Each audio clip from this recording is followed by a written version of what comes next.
Assalamualaikum warahmatullahi wabarakatuh. Kita kembali lagi di Basic Font Fotografi untuk materi yang kedua. Sebelumnya sudah di-share materi mengenai genre fotografi. Jadi tujuannya adalah sebagai bahan referensi untuk teman-teman kira-kira genre mana yang sesuai dengan minat teman-teman. Nah, setelah itu sebelum kita membahas mengenai teknik, kita perlu membahas terlebih dahulu perlengkapan fotografi. Yang pertama yaitu udah pasti kamera. Di sini yang digunakan bisa kamera DSLR, mirrorless, dan kamera handphone. Nah, karena kita adalah kelasnya basic font, maka kita akan lebih fokus di kamera handphone. Yang kedua yaitu lighting. Lighting ini adalah pencahayaan. Jadi pencahayaannya itu terjadi di luar tubuh kamera. Sedangkan kalau di dalam tubuh kamera itu namanya exposure.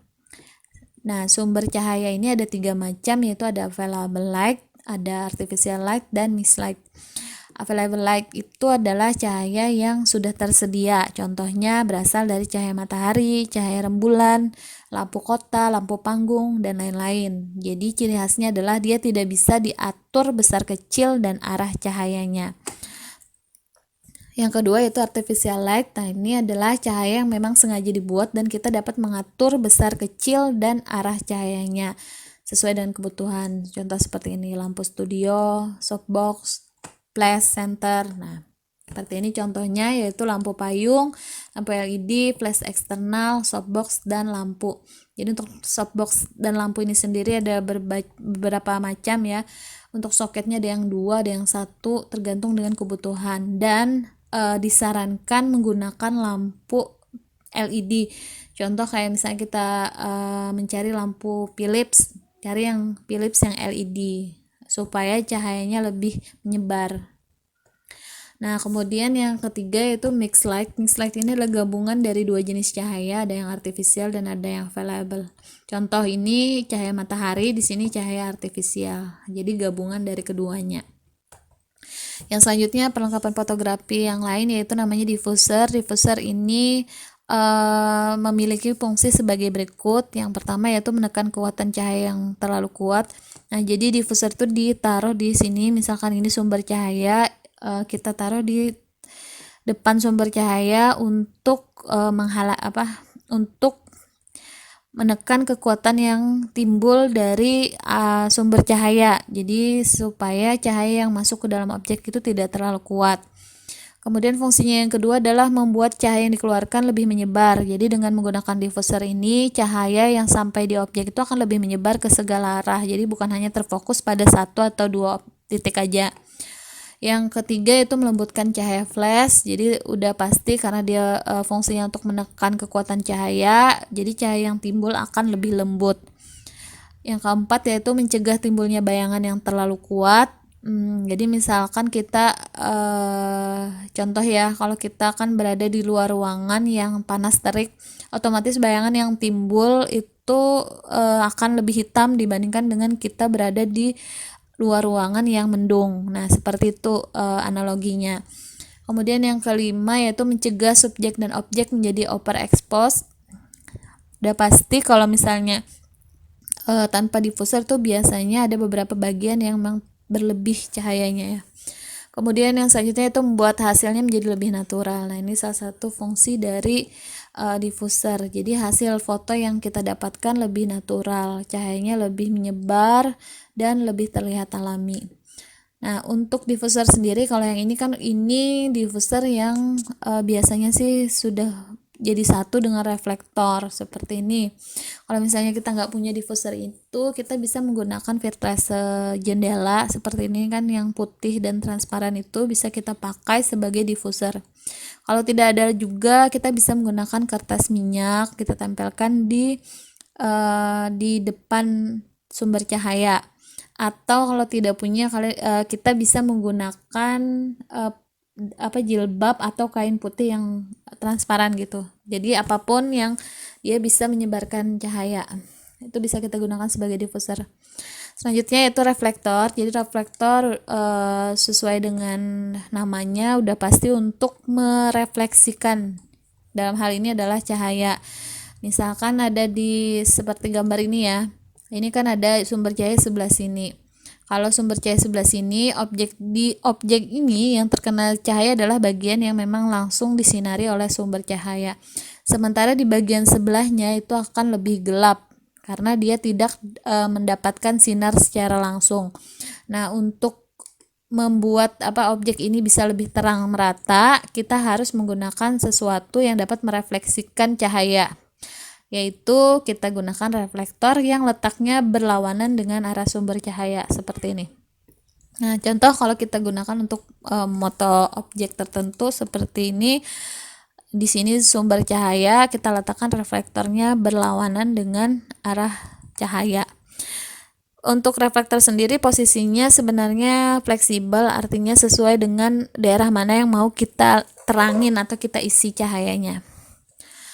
Nah, ini salah satu contoh reflektor. Nah, kalau yang reflektor 5-in-1 ini dia jadi satu dengan reflektor, diffuser, dan blocker. Blocker biasanya digunakan ada yang warna hitam nih.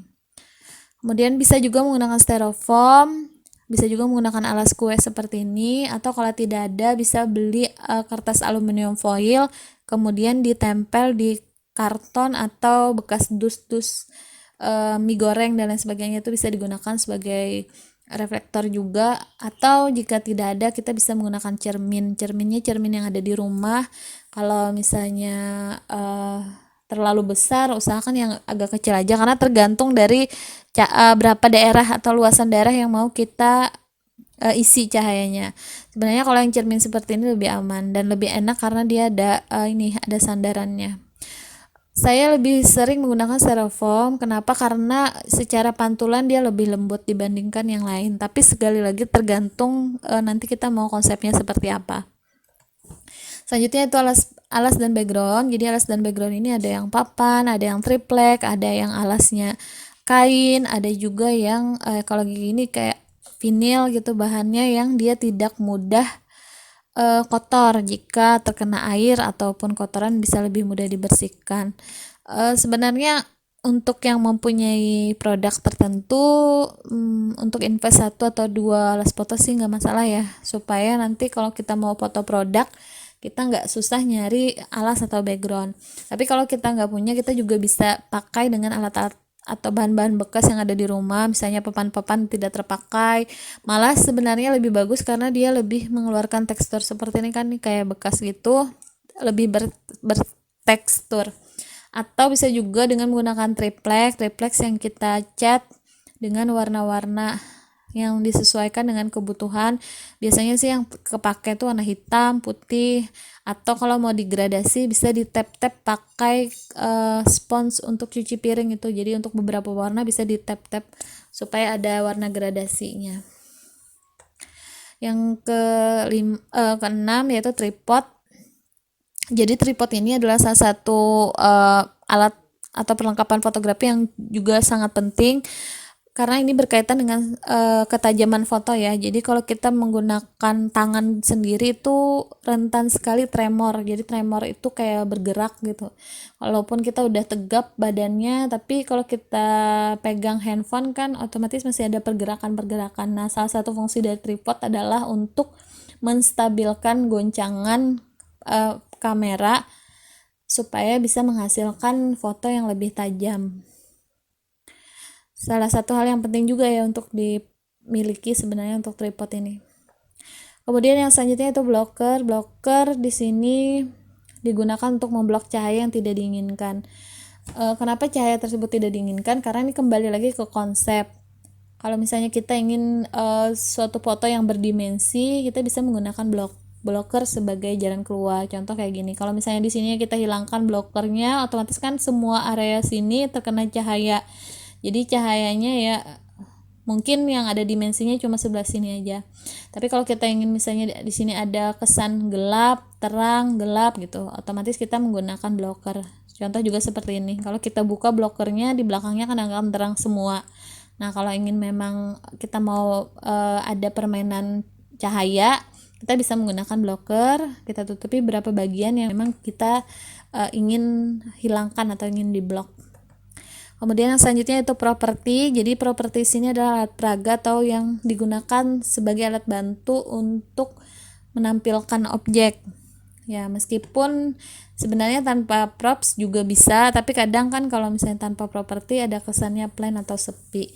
Tapi bukan berarti juga kita harus memaksakan apa yang ada lalu dijadikan properti. Jadi harus sesuaikan dengan tema yang ingin kita angkat, dan juga jangan malah lebih mencolok dibandingkan objeknya. Jadi hal-hal yang perlu kita perhatikan, pilih yang sesuai, kemudian hindari ukuran yang terlalu besar ataupun terlalu kecil, jadi kita sesuaikan dengan objeknya lagi. Kemudian hindari properti dengan warna dan motif yang mencolok. Ini udah pasti, karena kalau terlalu mencolok nanti pandangan kita tuh akan lebih fokus ke propertinya dibandingkan ke objeknya.